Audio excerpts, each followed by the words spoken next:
dia lurus, langgeng, kokoh di atas amal-amal yang dia kerjakan.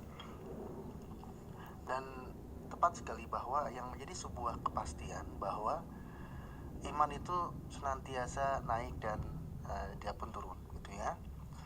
Sehingga dengan hal ini, ketika seorang manusia sudah mengetahui iman itu naik dan turun, maka dia harus bisa mendeteksi kapan turun dan kapan dia sedang naik. Gitu. Fungsinya adalah untuk kita melakukan pompaan amal agar amal yang tadinya iman yang tadinya turun kemudian naik.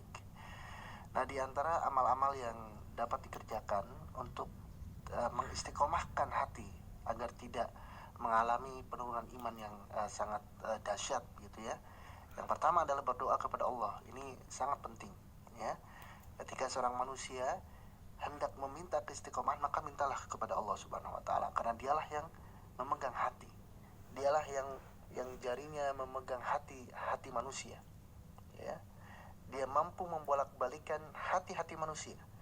Maka kalau kita hendak meminta keistiqomahan, maka mintalah kepada Allah Subhanahu wa taala dengan doa-doa yang telah diajarkan oleh Rasulullah SAW.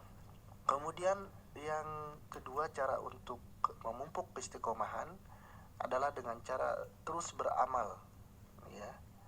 Karena di antara manusia-manusia yang merasakan turunnya keimanan, maka akan menurunkan frekuensi dari ibadah yang dia lakukan.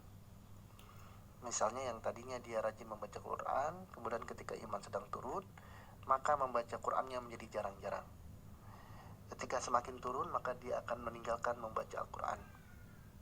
Maka yang harus dilakukan adalah ketika iman sedang turun, maka jangan tinggalkan amal-amal tersebut. Walaupun dalam keadaan malas, maka kerjakan, walaupun dengan kadar yang minimal. Seperti yang tadinya kita satu hari membaca 5 lembar dari mushaf atau dari Al-Quran, maka ketika datang rasa malas, jangan sampai hilang sama sekali. Terus dawamkan, ya. Mudah-mudahan dengan itu iman akan tetap stabil, gitu ya. Jadi kalaupun turun, nggak turun sekali. Itu mungkin dua hal yang bisa dikerjakan oleh kita sebagai bentuk preventif dan juga kuratif, ya, sebagai bentuk pencegahan dan juga sebagai bentuk pengobatan ketika keadaan iman itu sedang turun.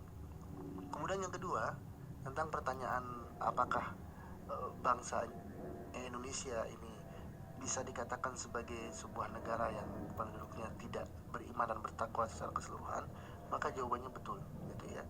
Kalau kita lihat pada hari-hari ini, keterpurukan ruhani atau keterpurukan akidah, keterpurukan agama di negeri yang kita cintai ini begitu sangat parah, gitu ya.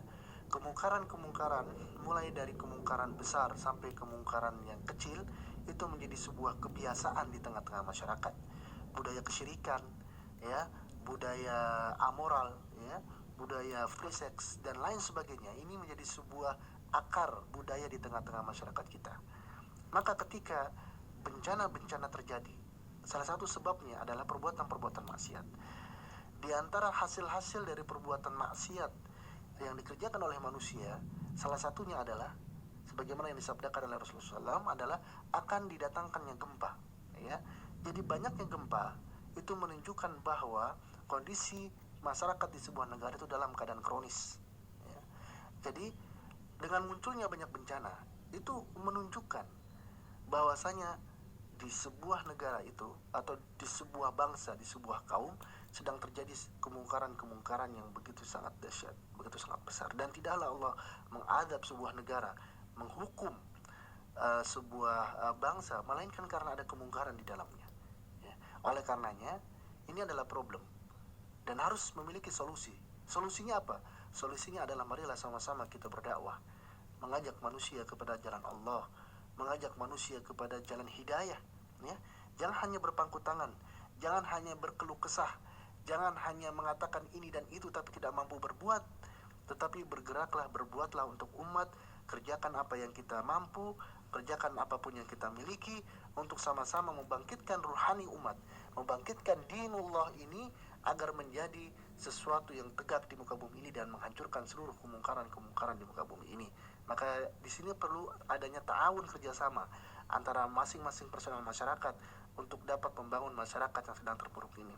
Maka dengan cara dakwah berjamaah, dakwah bersama-sama, ini menjadi sebuah potensi bagi umat untuk mampu membangkitkan keterpurukan rohani yang ada di bangsa kita ini.